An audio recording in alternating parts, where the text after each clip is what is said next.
Welcome back. इस series में आज फिर से आपका स्वागत है। आज का जो हमारा डिस्कशन का जो टॉपिक है वो है नॉर्टन्स थ्योरम। ये पूरे वीडियो में नॉर्टन्स थ्योरम का statement, advantages, disadvantages, applications as well as Norton's theorem का कोई भी कॉम्प्लिकेटेड सम क्यों ना हो उसको हम इजीएस्ट वे में कैसे स्टेप में शॉर्ट आउट करेंगे ये वीडियो में हम जानेंगे।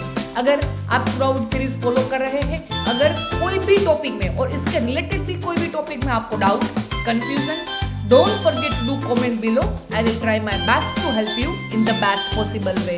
Once again, namaste and welcome to the Nihar Academy. मैं हूँ Surbhi Dave, engineering, maths as well as physics की लेटेस्ट अपडेट के लिए don't forget to subscribe and share with your friends. चलिए अब हम अपने स्टेटमेंट की ओर आगे बढ़ेंगे। तो जो नॉर्टन्स थ्योरम का स्टेटमेंट है वो है कि कोई भी एक टू टर्मिनल नेटवर्क जो बायलेटरल भी हो सकता है और लीनियर भी हो सकता है और उसमें energy sources as well as resistance की संख्या बहुत ज़्यादा है।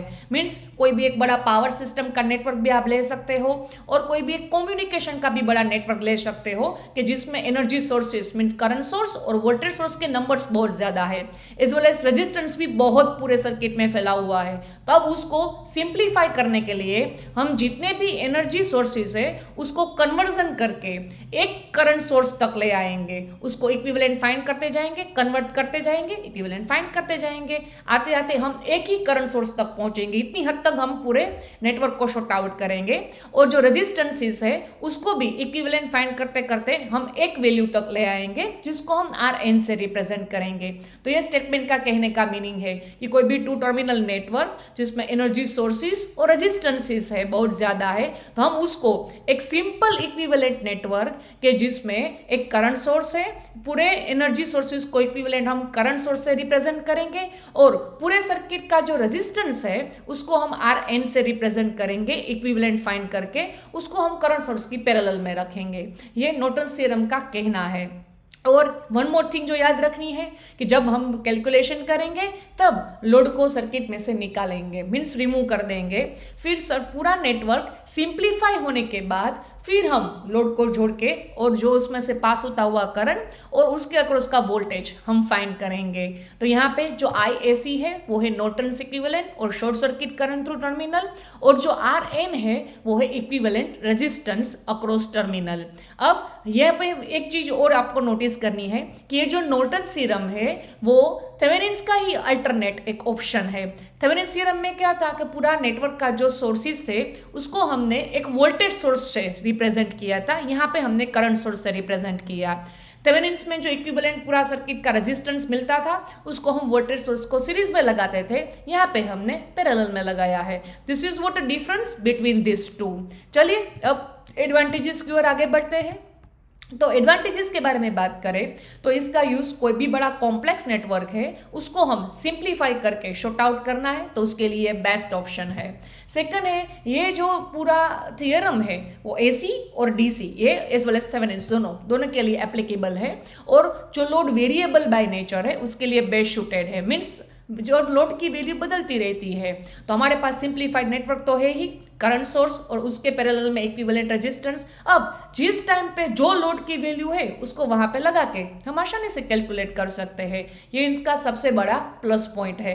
अब एप्लीकेशंस की बात यहाँ पे ही मैं कर देती हूँ कि इनकी एप्लीकेशंस है वो है कोई भी बड़ा कॉम्प्लेक्स नेटवर्क है उसको सिंप्लीफाई करके हम शॉर्ट आउट कर सकते हैं और ये AC as well as DC दोनों टाइप के नेटवर्क के लिए बेस्ट सूटेड है। तो एप्लीकेशंस में भी ये पॉइंट आप इंक्लूड कर सकते हैं। अब है डिसएडवांटेजेस। तो ये जो थ्योरम है वो लीनियर नेटवर्क के लिए ही है, नॉन लीनियर के लिए नहीं है।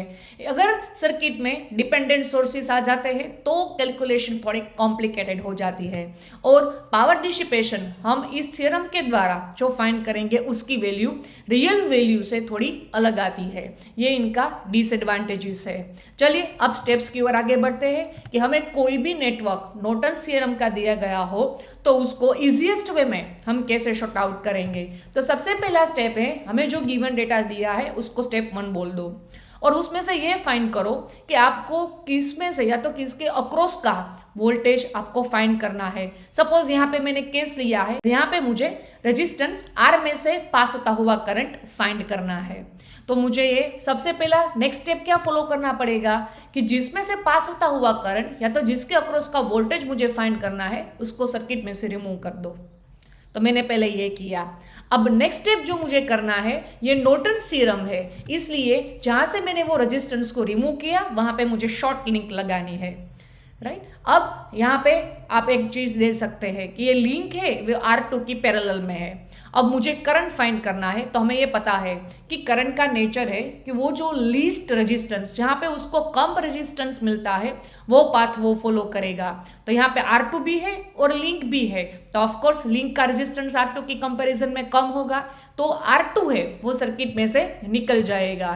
तो अल्टीमेटली हमें शॉर्ट सर्किट करंट की वैल्यू फाइंड करनी है, तो वैल्यू वो होगी V/R1।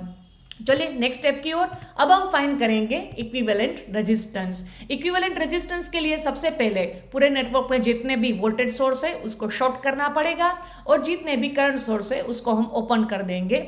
बाद में जहां से हमें रेजिस्टेंस को रिमूव किया उस टर्मिनल से हम पूरे नेटवर्क का इक्विवेलेंट रेजिस्टेंस निकालेंगे। तो यहाँ पे हमारे लिए है R1 और R2 दोनों पैरेलल में है, इसलिए यहाँ पे हम पैरेलल के रूल लगाएंगे। Rn equal to R1R2 upon R1 plus R2। चलिए नेक्स्ट स्टेप की ओर आगे बढ़ते हैं। तो हमारा जो नेक्स्ट स्टेप होगा वो होगा इक्विवेलेंट नेटवर्क ड्रॉ करना है। तो हमारे पास ISC की वैल्यू भी आ चुकी है और Rn की वैल्यू भी आ चुकी है, वो यहाँ पे मुझे लिख देनी है। और लास्ट स्टेप यहाँ पे मुझे जो मैंने फर्स्ट स्टेप में जो रेजिस्टेंस मैंने रिमूव किया था कैलकुलेशन के दौरान, वो हमारा स्टेप नंबर 2 था, तो अब वो रेजिस्टेंस को मुझे यहाँ पे जोड़ देना है।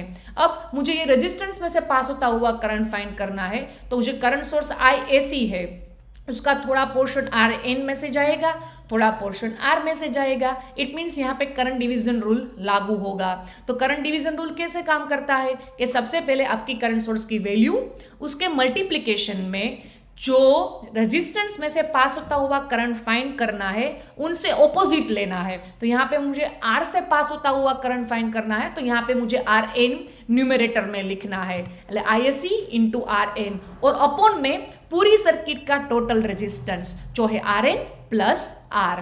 तो ये है करंट डिवीजन रूल। और लास्ट स्टेप यहाँ पे हमारा स्टेप खत्म होता है और कैलकुलेशन भी पूरी होती है। Once again thank you for the watching and don't forget to subscribe and share with your friends.